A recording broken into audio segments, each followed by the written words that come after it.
यहाँ पर हमारी कक्षा 3 की तीसरे सप्ताह के चौथे दिवस की हिंदी भाषा की शिक्षण योजना प्रस्तुत है। प्रथम कालांश में हम मौखिक भाषा विकास पर कार्य करेंगे और यहाँ पर हम सामाजिक एवं भावनात्मक जुड़ाव पर कार्य करेंगे।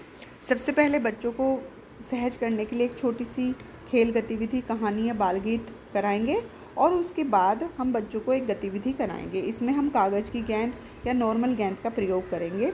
शिक्षिका किसी भी बच्चे की तरफ गेंद को फेंकेगी और जिस बच्चे के हाथ में गेंद आएगी वो अपने दोस्त के बारे में कोई भी एक अच्छी बात बताएगा और फिर वो दूसरे बच्चे को गेंद फेंक देगा, तो फिर वो बच्चा अपने दोस्त के बारे में कोई अच्छी बात बताएगा। इसी तरह से यह गतिविधि समूह के सभी बच्चों में होगी।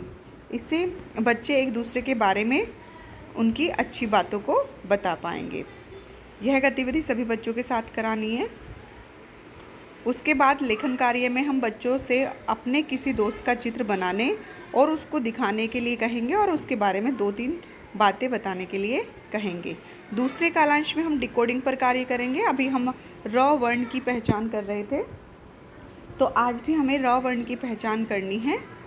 और हम अपने कालांश की शुरुआत छोटी सी कहानी से करते हैं। यहाँ पर हम र वर्ण से बनने वाला कोई भी शब्द लेंगे और उस शब्द को तोड़कर और फिर उसको जोड़कर, जैसे कि र त न और र तैन रतन, इस तरह से बच्चों को बताएंगे। और फिर उसकी जो 3-4 बार हम उसकी जो पहली आवाज़ है र को बच्चों को समझाएंगे। फिर बोर्ड पर रतन को बोर्ड पर लिखेंगे और उसकी जो पहली ध्वनि है र, उसको हम घेरा लगाएंगे। इसी आधार पर हम र से संबंधित, र से बनने वाले कोई भी 3-4 शब्द ब्लैक बोर्ड पर लिखेंगे और र को बार बार उच्चारण करेंगे। हम कक्षा में बच्चों से उनके साथियों के नाम पूछ सकते हैं कि बताओ र से कौन कौन है इस कक्षा में। इसी तरह से हम उनके नाम ब्लैक बोर्ड पर लिखेंगे और फिर पूछेंगे कि क्लास में कहीं पर जो प्रिंट रिच मटेरियल है हमारा, उसमें र वर्ण कहाँ पर है, तो बच्चे बताएंगे। और फिर 5-7 बच्चों के छोटे छोटे समूह बना दें और सहज की जो हमारी पुस्तक है उसमें गोरैया फुर में र वर्ण को बच्चों को ढूंढने के लिए कहें। बच्चे उस पर गोला बनाएं। इस तरह से आप घूम घूम कर कक्षा का अवलोकन करें कि किसी बच्चे को आवश्यकता की ज़रूरत तो नहीं है, उनको किसी सहायता की। और उसके बाद फिर हम हवा में र वर्ण का लिखने का अभ्यास कराएंगे। हम ज़मीन रेत पर भी लिख सकते हैं। लेखन कार्य में सभी बच्चों से कार्यपुस्तिका के पाठ 16 पर कार्य करने को कहें और आवश्यक सहायता प्रदान करें।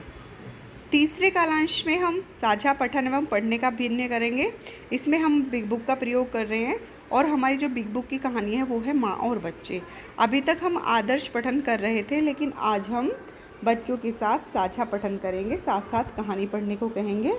और पढ़ने के दौरान आप जहाँ भी रुकते हैं वहाँ बच्चों से कहानी या चित्रों के आधार पर खुद से कुछ शब्द जोड़ने के लिए कहेंगे और इस प्रक्रिया को बार बार दोहराएंगे। उसके बाद हम बच्चों से कहानी पर बातचीत करेंगे, उनसे कुछ खुले छोर के प्रश्न पूछेंगे। जो भी अपरिचित कठिन शब्द आए हैं तो उन पर हमने पिछले दिन काम किया था, तो उन शब्दों को बच्चों को देंगे कि वो वाक्य उसमें बनाएं।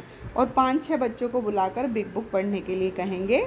और सबसे लास्ट में हम जो हमारा चार्ट पेपर था जिस पर शब्द लिखे हुए थे उनको बच्चों को पढ़ने के लिए कहेंगे। इस तरह से ये हमारा तीसरे सप्ताह का चौथे दिन का कार्यपत्रक होगा।